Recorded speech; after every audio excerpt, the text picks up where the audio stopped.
20 bab. Şunun bilen bütkül İsraillar şimaldaki Dandın tartip janubdaki Bersheba ve şarqdaki Gilad qichi bo'lgan zeminlardan kelib, Parvardigorning huzurida bir gavdi bo'lib, Mizpah shahriga to'plandi. İsrail qabillarının aqsoqollari ve 200 ming odam qilich bilan qurollanib, rat-murat tizilib, Xudoning jamoati bo'lib hazır bo'ldi. Başqa qabillaning Mizpahga to'planganligining xabari darhol Benyamin qabilasiga yetib bordi. İsraillar yilqi Lavidin bizga bu pastkash ishning qandoq yuz berganligini aytib bergin deb so'radi. To'qili o'ltirilgan yilqi Lavi mundaq dedi.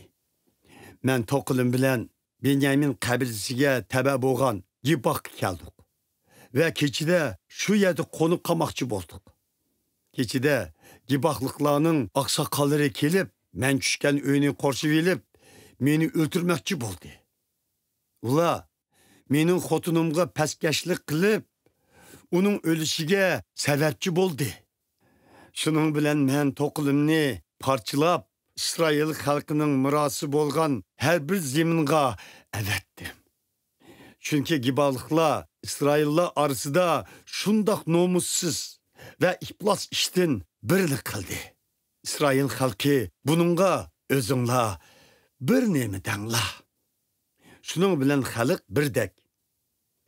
Aramızdan hiç kim öz çedirga qaytmasın. Hiç kim öz öyge yanmasın.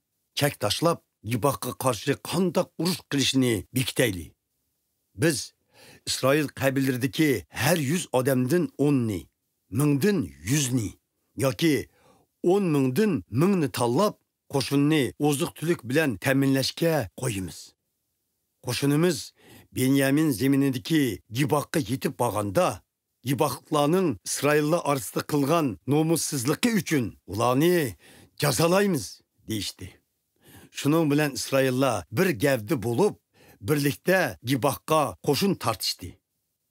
İsrail qabillari Benyamin qabilasiga odam avatib, sizlar qandoq sizga mushundaq qabiy ish qildinglar?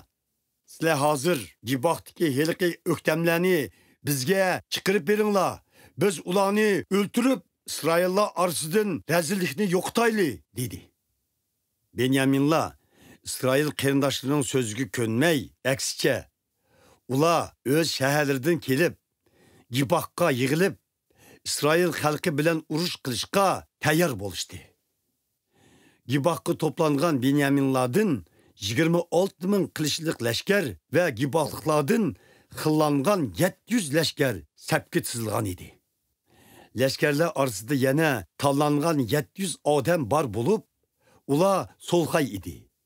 Ularning har biri solg'i bilan tosh atsa, nishonga tegmay qolmaydi. İsraillarning Benyaminlarni hisoblamaganda jang qilishga mohir 400 ming qilishlik lashkari bor edi. İsrail xalqi Beytelga berib, Parvardigordan bizdan Benyaminlar bilan jang qilishga qaysi qabila avval chiqsin deb so'radi. Parvardigor javob berib, Yahuda qabilasi avval chiqsin dedi. İsraillar sahar o'rnidan turib Gibaqqa yaqin joyda bargoh qurishdi. İsraillar Benyaminlar bilan jang qilishga tayyor bo'lib, Gibaq shahrining oldida jang sepi tuzishdi. Benyaminlar Gibaqdan chiqib 22 ming İsrailni o'ltirdi. İkinci kuni İsraillar bir-biriga madad berib, urushning birinchi kunidagidek jangovar holatda urush sepini qaytadan tuzishdi. Uningdan ilgari İsraillar Parvardigorga kash kirgicha nolizor qilib, uningdan biz yana qarindoshlarimiz Benyaminlar bilan jang qilsak bo'lamdi deb so'rashgan edi. Parvardigor javob berib, beringlar, ularga hujum qilinglar dedi. Shuning bilan ikkinchi kuni İsraillar Benyaminlarga hujum qildi. O kuni Benyaminlarmu Gibaqdan chiqib, ularga qarshi urush qildi. Ular İsraillardan 18 ming qilishlik lashkarni o'ltirdi. Shuning bilan İsraillarning barliq qo'shini Beytelge berib, Parvardigarning huzurida o'ltirib, noli zar qildi va kechgacha ro'z tutishdi. Parvardigarning oldida ko'ydirma va amallik qurbonligi qilishdi. U chaqlarda Xudoning ahd sanduqi shu yerda edi. Harunning navrisi, ya'ni Elazarning o'g'li Pinixas shu chaqda ruhoniy edi. İsraillar Parvardigardan: biz yana bir qitim qarindoshlarimiz Binyaminlar bilan urush qilaylikmi yoki urushni to'xtaylikmi deb so'rashdi. Parvardigar ularga: beringlar, men ata ularni sizlarning qo'linglarga tushirib beraman dedi. Shuning bilan İsraillar Gibaning atrofiga bo'ktirma qo'ydi. 3-kuni İsraillar oldingi 2 kunga o'xshash Gibahning oldida sap tuzishdi. Ular Binyaminlarni shahardan aldab chiqarishdi. Binyaminlar avvalqiga o'xshash Beytelga boradigan yo'l bilan Gibahga boradigan yo'lda va dalada jang boshlab, İsraillardan 30 dak odamni o'ltirdi. Binyaminlar ularni avvalqidakla mag'lub qilamiz deyishdi. İsraillar: biz keçib ularni aldab shahardan yo'lga boshlab chiqayli deyishdi. Shuning bilan barliq İsraillar o'z o'rinlaridan qo'zg'ilib, Baal Tamar degan yerda sap tushayotganda, Gibahning sipil so'qilmagan yerda bo'ktirmida yo'shinib yotgan İsraillarmu o'rinlaridan itilib chiqishdi. İsraillardan xillangan 10 ming lashkar Gibahga shiddat bilan hujum qildi. Binyaminlar o'zlariga balo qazoning kelayotganligini bilolmay qoldi. Parvardigar Binyaminlarni İsraillarning ko'z oldida yo'qotdi.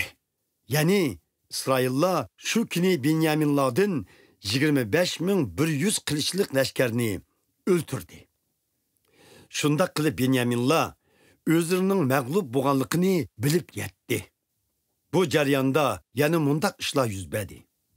İsraillar Gibah atrofiga bo'ktirmaga qo'ygan odamlarga ishonch qilib, Binyaminlarni aldab turgan yeridan chekinishdi. Shuning bilan bo'ktirmadikilar Gibahga bo'sib kirdi. Ular kirgandan keyin butun shahardagilarni qilich bilan qatl qildi. İsraillar bo'ktirmadikilar bilan shaharga o't qo'yib, istutak paydo qilib, belgi berishni kelishib olgan edi. Ular bu belgini ko'ygandan keyin chekinishdan to'xtab, orqaga yenib jang qilishi kerak edi.